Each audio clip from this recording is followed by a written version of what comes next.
Assalamualaikum warahmatullahi wabarakatuh. Ohayo gozaimasu, konnichiwa, konbanwa, saudara des.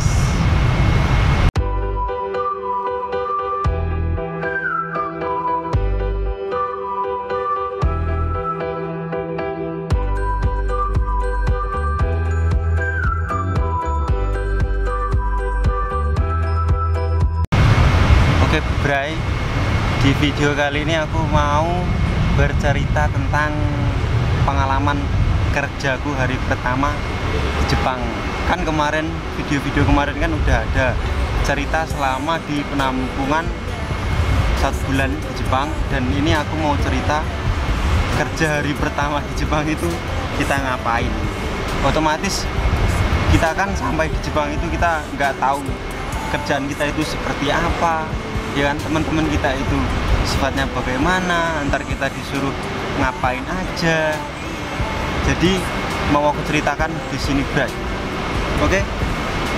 Pertama, terima kasih buat kalian semua yang masih support channel ini sampai saat ini juga.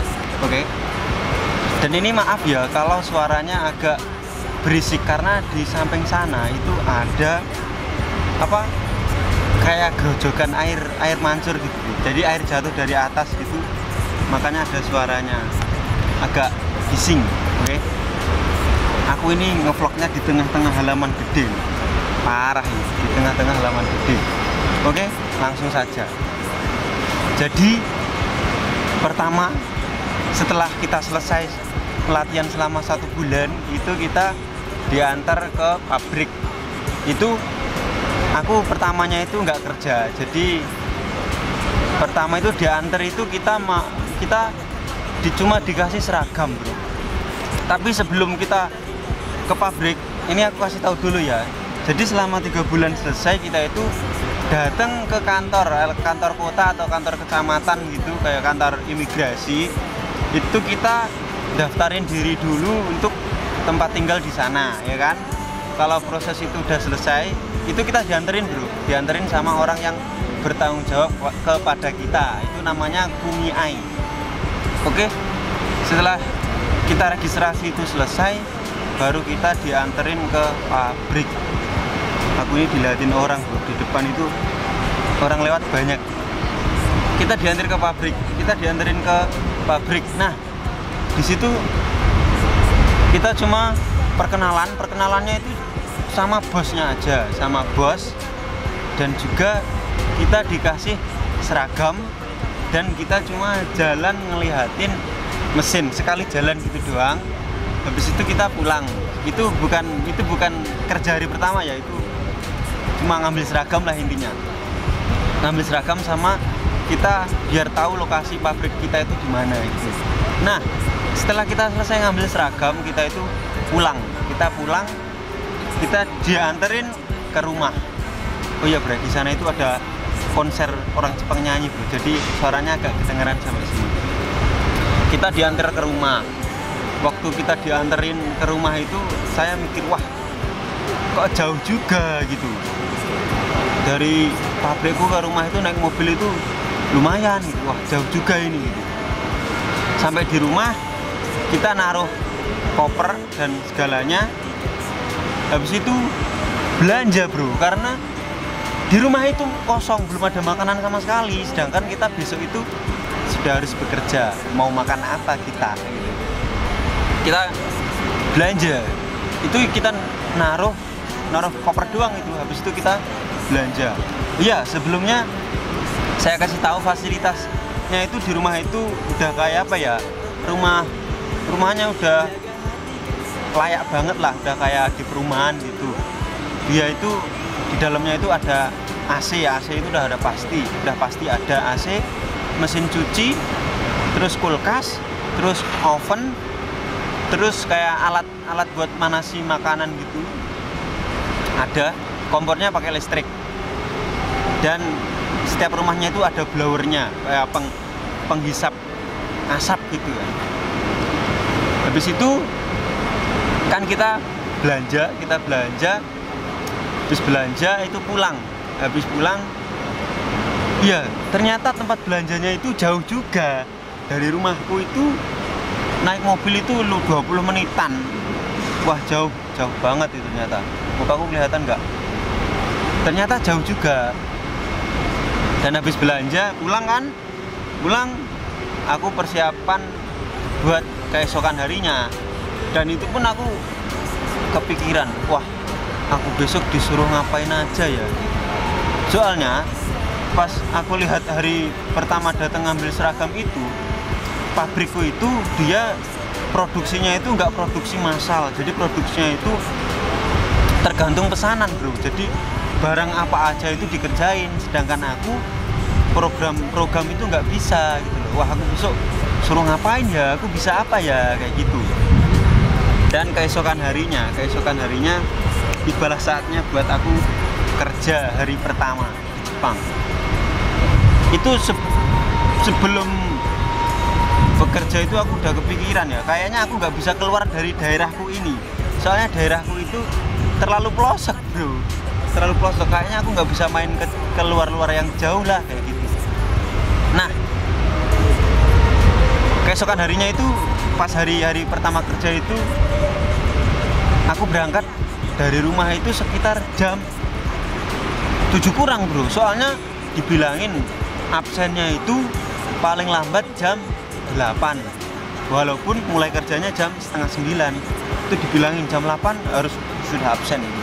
Aku berangkat dari rumah naik sepeda itu bertiga, karena kita belum tahu jalan kan, masih ngandalin ingatan. Kemarin numpak mobil, jadi aku inget-inget jalannya sambil liatin Google Map. Aku tempuh, ternyata 40 menit naik sepeda. Parah, jauh banget ini. Soalnya waktu itu aku kan barunya kan, belum tahu jalan pintasnya itu soalnya aku lewatnya jalan raya, jalan gede, jalan utama. Kalau sekarang kan sudah tahu jalan tikusnya, jalan pelosoknya lewat tengah sawah gitu. Sekarang 20 menit nyampe. Kan kita selesai, kita nyampe di pabrik itu aku absen itu belum ada setengah 8 itu aku udah nyampe itu ya. Soalnya kan awal-awal ya, sebisa mungkin kita itu datangnya pagi-pagi biar ya orang Indonesia itu ya, wah ternyata ini baru semangatnya bagus kayak gitu ya kan. Walaupun ntar lama-kelamaan berangkatnya agak siang. Oke. Ya soalnya aku juga angkatan pertama, jadi ya gimana ya, sebisa mungkin berbuat baik agar nantinya ada penerusnya orang Indonesia yang bisa bekerja di pabrikku tersebut, Bray. Oke. Dan akhirnya bel pun tiba, ya kan, bel masuk, tet. Itu ternyata di pabrikku ada senamnya bro, ada senam pagi. Senam pagi di Jepang itu dinamakan Rajo Taiso, ada juga yang bilang Radio Taiso. Ya mana aja sama ya. Dan itu senamnya itu satu Jepang itu sama. Otomatis aku udah bisa dong senamnya udah bisa. Soalnya selama kita belajar di LPK, kita nanti diajarin yang namanya senam Rajo Taiso, itu pasti udah wajib. Kalian udah pasti bisa, kalau sebelum nyampe ke Jepang itu kalian pasti udah bisa dan udah diajarin di LPK. Oke, senam Rajo Taiso itu selesai. Akhirnya masuk ke kantor kita. Ternyata setelah senam itu ada meeting bareng bos, bareng karyawan-karyawan yang lain. Nah, di situ aku perkenalan. Disuruh perkenalan soalnya nama-namanya kan belum ada yang tahu ya. Di situ karena di LPK perkenalannya agak keras ya bro, diajarinya itu keras, kenceng, tegas itu. Aku juga ngomongnya agak keras, Hajime Maste kayak gitu. Perkenalkan gitu kan, Hajime Maste, watashi no namae wa, nama saya. Itu aku ngomongnya agak kenceng padahal di dalam ruangan. Setelah perkenalan, akhirnya kita masuk ke bagian masing-masing. Kan di tempat itu ada 3 bagian. Bagian pekerja kantor, bagian pemotongan, dan juga bagian mesin ya kan. Nah aku kan di bagian mesin. Aku masuk di bagian mesin dan di situ teman-temanku ada 10 orang kalau nggak salah. Nah di situ mereka pakai ID card. Jadi di dalam di dekat kantongnya sini ada nama-namanya biar aku bisa mudah ngafalin nama-nama mereka. Dan pertama kerja itu aku ternyata nggak disuruh megang mesin langsung ya.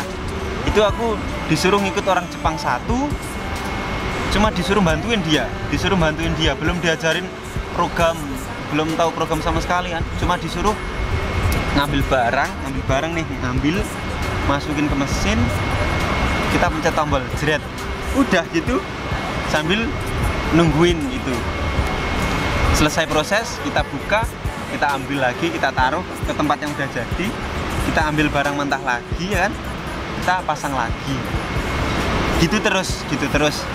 Nah itu hari pertama aku kerja seperti itu.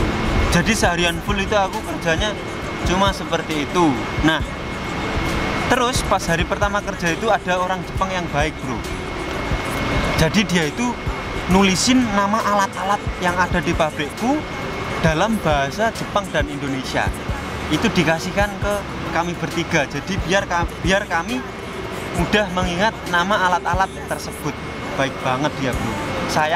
Sayang dia sekarang udah pindah kerjaan, udah nggak kerja di pabrikku lagi. Baik banget ya. Seperti itu. Nah, terus apa tadi yang bikin nggak enak itu? Pertama apa ya? Orang Jepang di situ dia nggak begitu mau nanya-nanya ke kita. Jadi kita yang harus inisiatif buat tanya ke mereka gitu. Di sela-sela pekerjaan aku juga ngelihatin orang Jepang proses kerja itu aku lihatin. Ini caranya begini, seperti ini aku lihatin. Sama ya ngobrol sedikit, tanya nama mereka, tanya tempat tinggalnya di mana kayak gitu. Seperti itu bro. Hari pertama bekerja di Jepang. Nah, yang bikin shock orang pertama tiba di Jepang itu, yang bikin kaget itu toilet bro ya. Yang pasti toilet, karena toilet di Jepang itu ceboknya pakai tisu, nggak pakai air. Yang pasti yang kaget itu. Yang kedua itu musim. Setelah berjalan beberapa bulan itu kita udah diajarin mesin bro. Walaupun kita diajarinnya itu cuma ngebor doang, nggak bikin bentuk yang rumit-rumit, cuma ngebor yang gampang-gampang. Nah nanti setelah kita 1 tahun kerja, kita baru ada tes buat ujian. Kalau kita gagal kita pulang, kalau kita lolos kita bisa nambah ke tahun selanjutnya, nambahnya 2 tahun. Itu tiap pekerjaan di Jepang itu pasti ada yang namanya tes itu bro, tes keahlian. Kalau tes tahun pertama itu ada tes praktek dan juga tes tulisnya. Oke, buat yang belum tahu itu pasti ada diteskan di Jepang. Oke. Nanti aku juga mau cerita enak nggak enaknya di Jepang, tapi ya di beda video ya. Kalau aku campur di sini nantinya terlalu panjang. Oke, aku di sini dilihatin banyak orang. Soalnya aku di tempat rame bro. Oke, mungkin cukup sekian hari pertama aku bekerja di Jepang. Oh iya, pas hari pertama di Jepang itu aku bekal buat makan siangnya itu aku bawa sendiri bro. Soalnya kalau pakai yang di pabrik itu kan katanya ada mengandung babi seperti itu. Sedangkan kita pesen yang nggak ada babinya, pihak yang bikin makanan itu dia nggak bisa, jadi harus sama. Kalau dibedain katanya agak ribet gitu, karena dia bikin makanannya itu massal, nggak ngelayanin pabrik doang, ngelayanin pabrik-pabrik yang lain. Jadi dia harus sama gitu. Kalau nggak sama dia nggak bisa. Jadinya aku harus bikin makanan sendiri seperti itu. Berai. Oke, mungkin cukup sekian pertama kerja di Jepang. Ya kita itu nggak dimarah-marahin bro. Kalau hari pertama itu ya salah itu wajar, itu nggak dimarah-marahin. Asalkan kita kalau kita salah ya kita mau minta maaf, kalau kita nggak tahu kita mau bertanya. Oke, sukses selalu buat kalian semua yang mempunyai keinginan ke Jepang, semoga bisa terwujud dan semoga pandemi ini segera berakhir dan kalian bisa segera menyusul ke kerja di Jepang. Oke, pastinya buat ngebanggain keluarga kalian. Oke, semangat terus dan batik kudasai, kalian pasti bisa. Oke, mungkin cukup sekian video saya di kesempatan hari ini. Semoga saya bisa bikin konten-konten selanjutnya lagi yang lebih menarik dan bisa menambah wawasan buat rekan-rekan. Oke, yang suka bisa subscribe, nggak suka nggak subscribe nggak apa-apa, karena suka itu datangnya dari hati bukan paksaan. Oke, arigato, bye bye. Wassalamualaikum warahmatullahi wabarakatuh.